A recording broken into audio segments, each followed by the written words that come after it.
Hello student, आप सभी का अपने चैनल में स्वागत है। और सभी लोग आई होप सब अच्छे होंगे। और हमारा पॉलिटी यानी कि भारतीय राज्य व्यवस्था का पहला पार्ट हो चुका है, जिसमें हमने कुछ क्वेश्चन हैं जिनके माध्यम से कुछ चीज़ें सीखी हैं। आज हमारा जो टारगेट है, हमारा एसएससी जेई 7 के साथ में अभी आपका UP triple S C PET का पेपर होने वाला है, तो उसको भी मैंने कुछ क्वेश्चन को ध्यान में रखते हुए आप लोगों के लिए क्वेश्चन लेकर आया हूँ। आज हमारा ये पॉलिटी का जो क्लास नंबर 2 है, एक क्लास हम ले चुके हैं। सभी लोग विजिट कर लीजिए चैनल पे, और चैनल को थोड़ा सा सपोर्ट करिए, थोड़ा सा शेयर करिए, ताकि यहाँ से जो आपको इन्फॉर्मेशन दी जा रही है, मैं कोशिश कर रहा हूँ कि आपको वो अच्छे से अच्छा प्रोवाइड किया जाए। तो चलिए, टाइम वेस्ट ना करते हुए हम अपनी क्लास को कंटिन्यू करते हैं। तो आपके सामने पहला क्वेश्चन आ गया है, द्विसदनीय व्यवस्था निम्न में से किस प्रकार की विशेषता है। तो आप सभी को पता है कि जो हमारी द्विसदनीय व्यवस्था है वो किस प्रकार की विशेषता है। तो ये हमारी कैसी होती है, ये हमारी संघीय सरकार होती है। कैसी होती है, ये हमारी संघीय सरकार होती है। बिल्कुल सही बात है, ये ध्यान रखिएगा। जिस तरीके से हम बात करेंगे, हम सभी को पता है कि हमारे द्विसदनीय होती है। जैसे अगर हम बात करें, क्या होती है राज्यसभा, क्या होती है राज्यसभा, और दूसरी हमारी होती है कौन सी, लोकसभा। कौन सी होती है, लोकसभा। इस तरीके से द्विसदनीय होगी। ये उच्च सदन होता है, ये क्या होता है, उच्च, और ये हमारा निम्न सदन होता है। तो ये भी आपको पता होना चाहिए। तो चलिए अगला क्वेश्चन इसके साथ में, भारत संपूर्ण प्रभुत्व संपन्न लोकतांत्रिक गणराज्य कब बना। कितना प्यारा सा क्वेश्चन है। आप सभी लोग फटाफट देखेंगे और इसका आंसर देंगे। और कोई भी क्वेश्चन में डाउट है तो मुझे कमेंट्स बॉक्स में ज़रूर बताइएगा, ताकि मैं उस पर ज़्यादा ध्यान दे सकूं। तो आइए शुरू करते हैं। अब यहाँ से देखिए, कह रहा है कि भारत संपूर्ण प्रभुत्व लोकतांत्रिक गणराज्य कब बना। तो हम सभी को पता है ये हमारा जो बना है, ये कब से बना है। तो आप सभी को पता है, मुझे कमेंट्स बॉक्स में बताएंगे कब से बना है। तो आप सभी को पता है ये हमारा 26 नवंबर 1949 को बना था। 26 नवंबर 1949 को बना था, बिल्कुल ध्यान रखिएगा।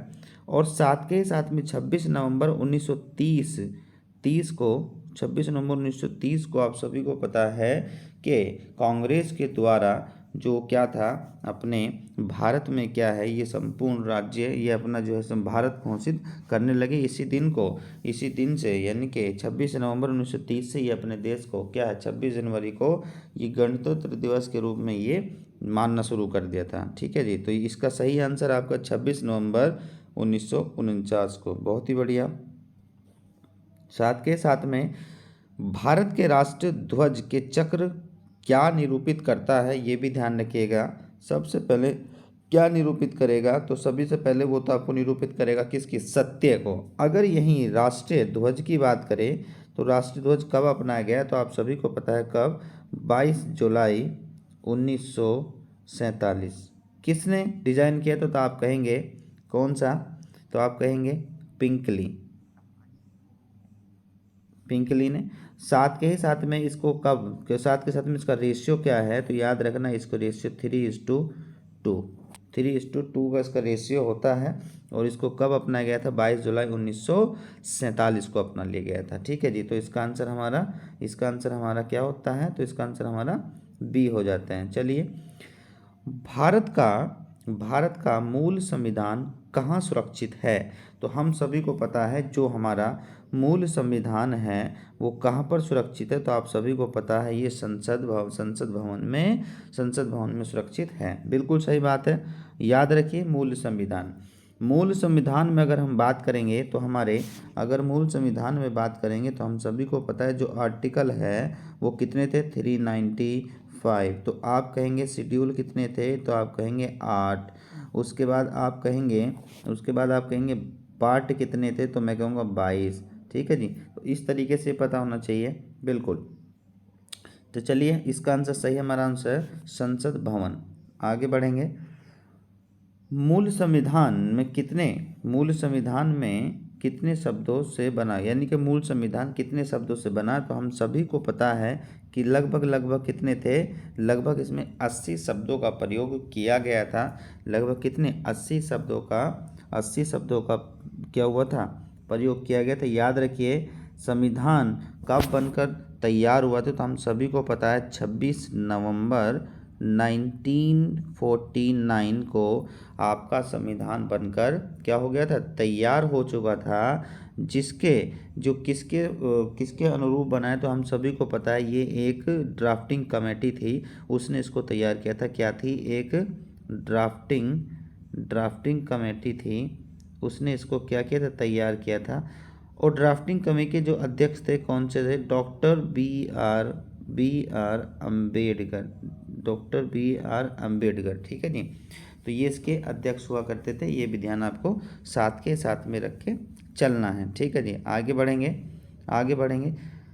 भारत का संविधान किसके द्वारा बनाया गया था, तो आप कहेंगे जो भारत का संविधान है, अभी मैंने बताया इसको बनाने वाला कौन था, तो मैंने आपको बताया इसको बनाने वाला था कौन, संविधान निर्मात्री सभा, या फिर आप कह देंगे इसको ड्राफ्टिंग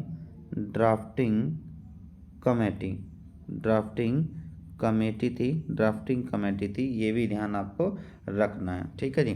ड्राफ्टिंग कमेटी थी, ये भी हमें इसका पता होना चाहिए। बहुत ही बढ़िया, ठीक है। अगला क्वेश्चन, तो हमारा सही आंसर इसका हो गया, क्या हो गया, संविधान निर्मात्री सभा। चलिए अगला क्वेश्चन है, संविधान के किस अनुच्छेद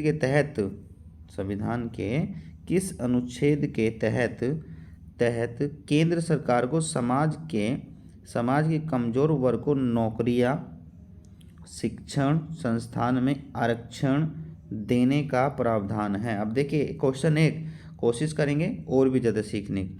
आर्टिकल 16 सही आंसर है। उसके बाद आर्टिकल अगर 19 की बात करें तो ये बात करता है किसकी, वॉक टू फ्रीडम की बात करता है। कहीं भी बोलने की व्यवस्था होनी चाहिए, सम्मेलन की व्यवस्था, ये सब चीज़ें आपका आर्टिकल 19 में कहा गया है, ठीक है। तो ये सारी चीज़ें आपको 19 में कही गई हैं, बिल्कुल, ठीक है। तो यहाँ से ये कंप्लीट है। आगे बढ़ेंगे। भारतीय संविधान का निम्नलिखित में से कौन सा अनुच्छेद अस्पृश्यता यानी कि अनटचेबिलिटी के पूर्ण रूप से निषेध करता है। तो ये क्वेश्चन याद रखिएगा बच्चों, ये क्वेश्चन सबसे ज़्यादा इम्पोर्टेंट है हर एग्ज़ाम का। तो इसका सही आंसर होता है 17। अगर वहीं 18 की बात करेंगे तो यहाँ पर बात होती है किसके रिलेटेड होती है, उपाधियों की बात होती है। यहाँ हमारी किसकी, बोलने की सुविधा इसमें दी गई है, बोलने की स्वतंत्रता दी गई है। तो ये भी आपको पता होना चाहिए। सही आंसर हमारा कितना हो गया, 17 हो जाता है। चलिए आगे बढ़ते हैं।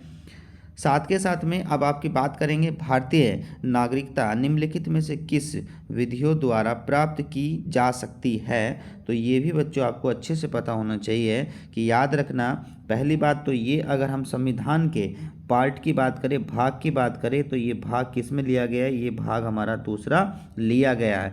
अगर मैं बात करूं कि आर्टिकल बता दीजिए, तो आर्टिकल आपका 5 से लेकर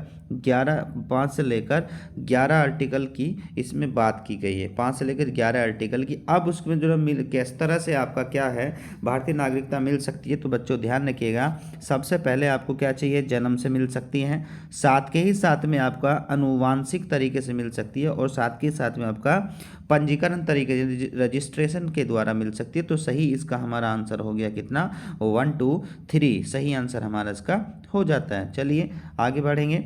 याद रखिएगा 1956 में राज्य पुनर्गठन आयोग द्वारा बनाया गया। याद रखिएगा बच्चों, यहाँ पे जब हमारा क्या हुआ था कि आपके पास में जो है, जब फजल अली कमेटी तैयार होती है, ठीक है, तो 7वां संविधान संशोधन होता है तो 1956 में। तो उस समय जो आपके भारत में राज्यों की संख्या थी वो कितनी थी, 14 राज्यों की संख्या थी, और साथ के ही साथ में आपका 6 संघ राज्य क्षेत्र, जिसको हम क्या कहते थे, यूटीज कहते थे, मतलब क्या कहते थे, केंद्र शासित कहा जाता था।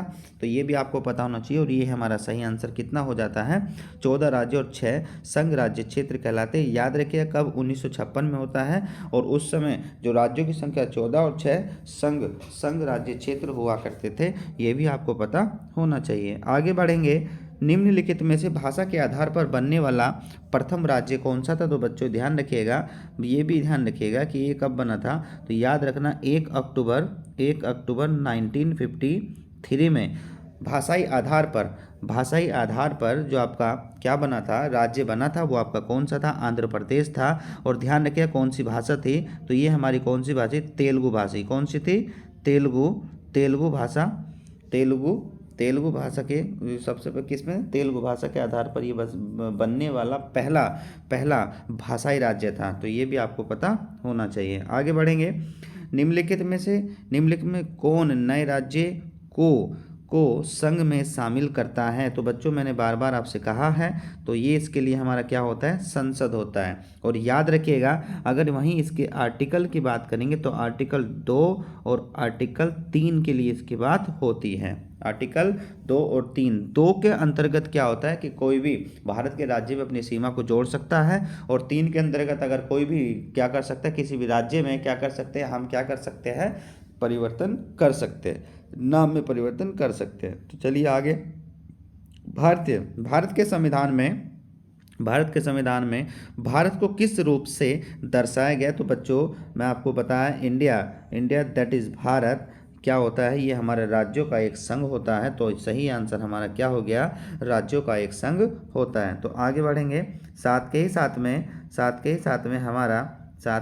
में यहाँ से अगर हम बात करेंगे, भारतीय संविधान की 7वीं अनुसूची में वर्णित क्या है? सार्वजनिक स्वास्थ्य और स्वास्थ्य अस्पताल और दवाखाने किस उसमें आते? तो याद रखना बच्चों, ये हमारा सारा का सारा किस में चला जाता है? तो ये सारा का सारा हमारा किस में आता है? राज्य। किस में आता है? राज्य में आ जाता है। स्वास्थ्य की बात होती है तो ये किस में? स्वास्थ्य अस्पताल को दवाजी तो किस में आ जाता है? ये अगर अगर हम करेंगे किसकी, तो ये हमारा जो बन जाता है, ये हमारा भाग 4 बन जाता है, जिसमें हमारा क्या आता है? राज्य के नीति निर्देशक तत्व आता है। राज्य के नीति निर्देशक तत्व। ठीक है जी। तो ये भी आपको पता होना चाहिए। राज्य के नीति निर्देशक तत्व होते हैं। ठीक है जी। कितने आर्टिकल होते हैं? तो आप कहेंगे 12 से लेकर यानी कि क्या से लेकर 35, यानी कि 36 से लेकर 51 तक की इसमें बात होती है। ठीक है जी। चलिए आगे बढ़ेंगे। संविधान की 8वीं अनुसूची में निम्नलिखित में कौन सी भाषा शामिल नहीं है? तो बच्चों ये भी इसमें ध्यान रखिएगा कि इसमें किसकी बात होती है? संस्कृत भी है, सिंधी भी है, नेपाली, लेकिन हमारे संविधान में इंग्लिश भाषा का कोई भी उल्लेख नहीं है। ये भी आपको ध्यान रख के चलिएगा। भारत के संविधान में कितनी अनुसूची है बच्चों? तो ये भी हम बात करेंगे कितनी अनुसूची है। तो हमारे अनुसूची कितनी है? 12 है। तो ये भी ध्यान रखें। अगर यहीं पर कितनी पूछता, मूल की बात कर लेता, मूल अनुसूची कितनी थी? तो हमारी कितनी थी बच्चों? 8 हुआ करती थी। लेकिन अब उसमें क्या हुआ? 8 + 4 बढ़ जाती है। तो 4 अब कैसे बढ़ती है? तो ये भी आपको पता होना चाहिए। बिल्कुल सारी चीज़ें आपको अच्छे से पता होनी चाहिए। 9वीं अनुसूची में क्या होता है? भूमि सुधार की बात होती है, जिसमें पहला संविधान संशोधन होता है कब? 1951 को। वहीं अगर हम बात करेंगे 10वीं की, तो 10वां आपका किस में चला जाता है? 10वां किस में चला जाता है? ये आपका 52वां संविधान संशोधन किया जाता है, और इसमें दल बदल की बात होती है। और अगर 11वें की हम बात करें, 11वीं अनुसूची की बात करेंगे, तो 73वां संविधान संशोधन किया जाता है 1992 में। और वहीं हम बात करेंगे 74वां, साथ के ही साथ में क्या होता है? 74वां संविधान संशोधन होता है, जो नगर निगम से होता है, जो 1992 में होता है। तो ये चारों की चारों अनुसूची के बारे में मैंने आपको जानकारी अच्छे से दे दी।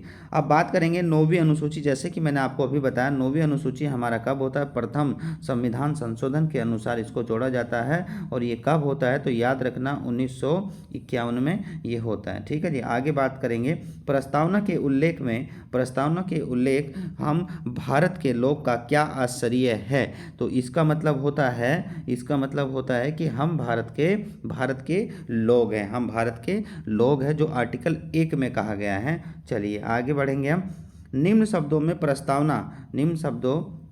प्रस्तावना के किस क्रम में रखा गया है।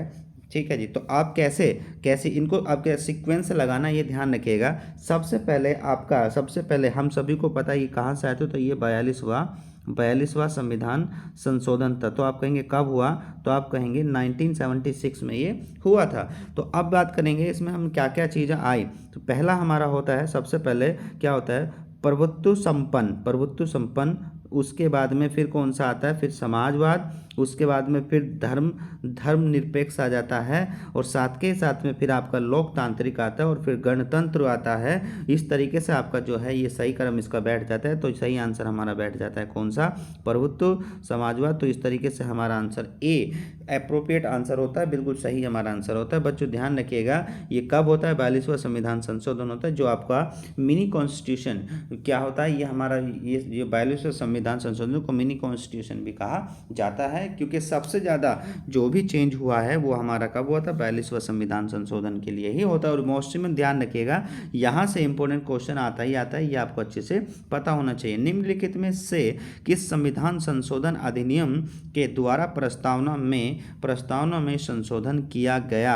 अभी मैंने आपको बताया था कि सबसे ज़्यादा जो हम मिनी कॉन्स्टिट्यूशन कहते हैं वो हमारा कौन सा होता है, 42वां संविधान संशोधन कहा जाता है। तो इसे हम क्या कहते हैं, 42वां संविधान संशोधन अधिनियम 1946 को कहा जाता है। बिल्कुल सही बात है। तो ये भी बच्चों आपको पता होना चाहिए। आगे हम बात करेंगे, भारत के संविधान की प्रस्तावना में कितनी बार संशोधन किया गया है। रिपीटेड क्वेश्चन है, सभी लोग इसका आंसर मुझे कमेंट्स बॉक्स में जरूर डालेंगे। चलिए मैं इसका इंतजार क्या करूंगा, इसका मैं आंसर आपसे कमेंट्स बॉक्स में लेना पसंद करूंगा। चलिए आइए आगे बढ़ेंगे। अगर हम बात करेंगे संविधान की प्रस्तावना में यानी कि प्रेम्बल में भारत को निम्नलिखित में से किस रूप में घोषित किया गया है। तो याद रखना, अभी मैंने पीछे क्वेश्चन बताया है बच्चों, कौन कौन सा होता है। तो मैंने आपको बताया प्रभुत्व, समाजवाद, पंथनिरपेक्ष, लोकतांत्रिक कब जोड़ा गया, तो 42वां संविधान संशोधन से जोड़ा गया था। ये भी आपको ध्यान रखना चाहिए। तो यही आंसर हमारा क्या हो जाता है, इसका हमारा सी आंसर बिल्कुल सही मान लिया जाता है। निम्नलिखित में से किसे संविधान की आत्मा, बहुत ही प्यारा कन्फ्यूजन वाला क्वेश्चन है बच्चों, ध्यान रखिएगा कि किसे संविधान की आत्मा के रूप में कहा गया। याद रखिएगा बच्चों, ये ध्यान रखिएगा। इसमें अगर हम बात करेंगे तो ये हमारा ये आता है, तो ये भी आपको पता होना चाहिए। अब देखिए बच्चों, यहाँ पर बात होती है किसकी, आत्मा की। तो याद रखना, ये जो संविधान की आत्मा है, ये पंडित जवाहरलाल नेहरू के द्वारा प्रस्तावना को कहा गया है। याद रखिएगा, अगर वहीं पूछा जाए कौन से आर्टिकल, अगर आर्टिकल की बात करें तो यहाँ पर कई बार क्वेश्चन होता है कि जो है संविधान की आत्मा डॉक्टर BR अम्बेडकर ने किसको कहा, तो आर्टिकल 32 को कहा था। और जो आपके क्या होते हैं, ये आपके मूल अधिकार होते हैं, फंडामेंटल राइट्स होते हैं, जो आपने कहाँ से अडॉप्ट किए। तो हम सभी को पता है ये हमारे अमेरिका के संविधान से लिए गए हैं। तो ये भी आपको पता होना चाहिए, बिल्कुल सही बात है। तो यहाँ से अब इसने कोई वो नहीं दिया है कि किसने कहा किसने, तो इस तरीके से हमारा आंसर जो निकल के चलेगा वो इसका सही आंसर हमारी प्रस्तावना, प्रेम्बल। और सभी को पता है कि प्रस्तावना, संविधान में जो प्रस्तावना है, ठीक है, इसमें जो है हमारा जो उद्देशिका क्या नाम प्रस्तावित करने वाला भी कौन था, 13 दिसंबर 1946 को पंडित जवाहरलाल नेहरू के द्वारा क्या हुआ था, उद्देशिका को संविधान सभा में रखा गया था। ठीक है जी। तो सही आंसर हमारा क्या हो गया, इसका प्रस्तावना हो जाता है। तो आज के लिए बच्चों इतने ही क्वेश्चन थे। आई होप मैंने आपको जितना भी मुझसे कोशिश ज़्यादा हो जा रही है, मैं धीरे धीरे आपको चीज़ ज़्यादा प्रोवाइड करता चला जाऊँगा। आप अपने चैनल को सपोर्ट करिए और ज़्यादा से ज़्यादा इसको शेयर करिए और लाइक करिए। और मिलते हैं फिर हम एक नई वीडियो के साथ में बिल्कुल बहुत जल्द। तब तक अपना ख्याल रखिए। Thank you so much.